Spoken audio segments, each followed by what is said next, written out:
you might be thinking that there's a wire linking to you and your friend's computer. So let's say this is your computer. Let's mark it U.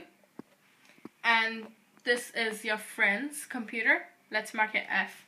And there's a wire linking you and your friend's computer. But that's not true.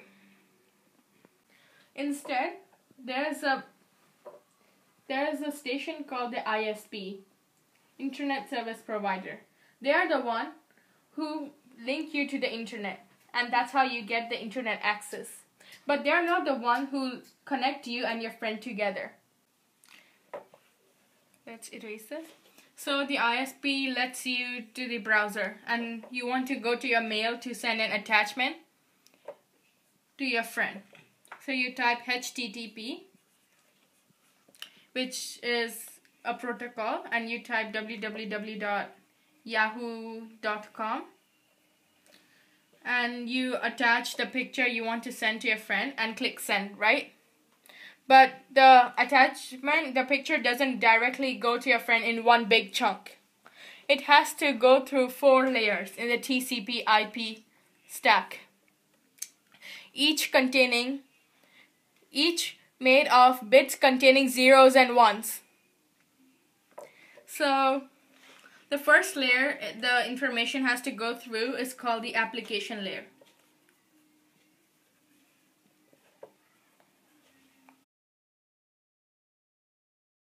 In this layer, the two computers, your computer and your friend's computer, communicate on which language should they send their data from.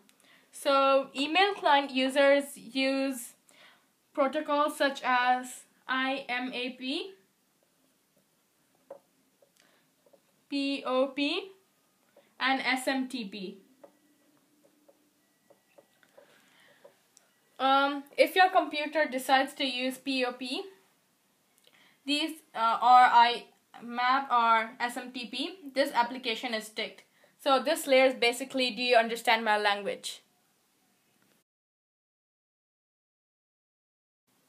The second layer is called door-to-door transport. So after the first layer is completed, in the second layer, the packet which you want to send is split into tiny pieces. So let's say this picture you want to send is split into 6 pieces. These 6 pieces are labeled. They're labeled how many packets they are out of. So 1 out of 6, 2 out of 6, 3 out of 6, etc. And they're also labeled your IP address and the receiver's address.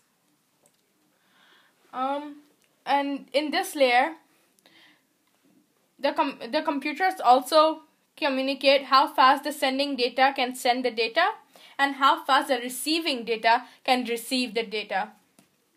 So, and the devices also agree on how will they confirm the packet. So will they use TCP, which is Transmission Control Protocol?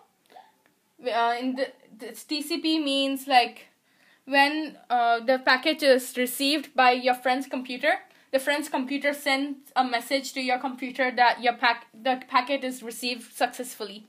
Or the computers can use UDP, User Datagram Protocol. This protocol doesn't allow the friend's computer to send your computer the message that the data is received or not. However, this can save time and make the package reach quicker. This is the third layer. This layer connects the sending device and the receiving device to find out where exactly each of the devices are on the internet. This is done by finding out the device's IP address and the IP addresses of the routers. The port that the data will serve to leave the sending device and arriving at the receiving device is also identified in this layer. The packets can either travel through circuit switching or packet switching. Circuit switching is the one which travels through the same route every time. So this is your packet. It travels through the same route. But packet switching is not like that. All the packets which are split up travel in different routes. So that if there's a hacker, he cannot hack all the files. However, you can't decide on which one to use, circuit or packet switching. The last layer is called the network layer. This layer converts data into electrical signals so that it's understood by the second device's network card and LAN, so that it can be sent into the internet via Ethernet cable or wireless.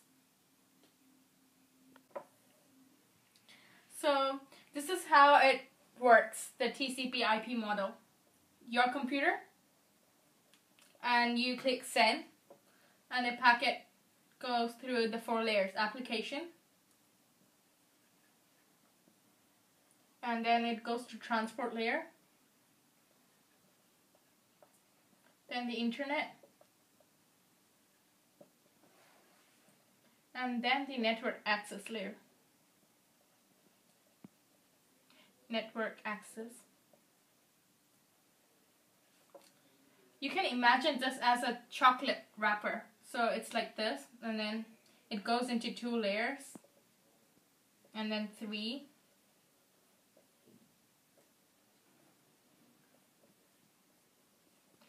Then this is your friend's computer. And this chocolate wrapper is being unwrapped. So it's network access layer, NA. Then this is the internet layer. Internet layer, transport layer, then the application layer.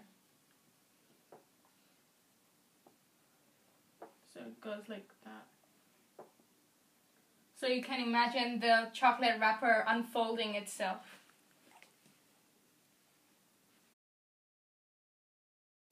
Data corruption.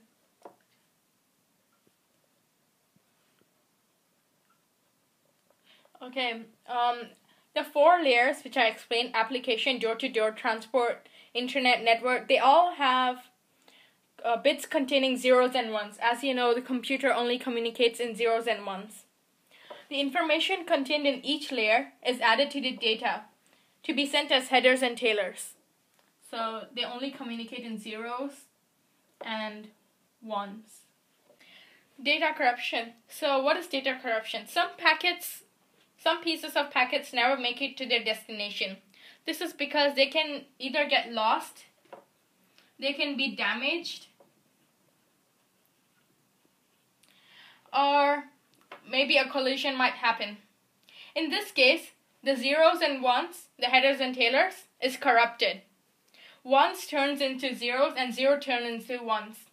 So for example, if there was the data had 1 1 0 1 0 1 1 0 1, it would turn into something like 0 1 0 0 0 1 0.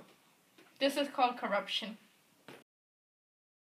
To stop data corruption from happening and the other computer misunderstanding, there is a parity bit check. Bit check. The sending computer adds up all the ones in the packet. If the total is odd, it sets the parity bit to be 1. If it is even, it sets the parity bit to be 0. So, for example, if there is 5 ones in the packet, 1, 2, 3, 4, 5 ones. 5 ones in the packet.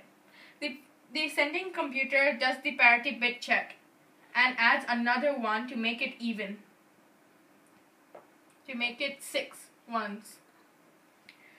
This parity bit is then transmitted as a part of the packet. So this is your packet, and it is transmitted with it, the parity bit. The receiving device then recounts the number of ones and zeros in the packet. And if it identifies the priority bit is corrupted, it sends back a message saying that it didn't receive the particular packet and it is corrupted. So if this receiving device receives this, then the receiving device thinks that it is corrupted.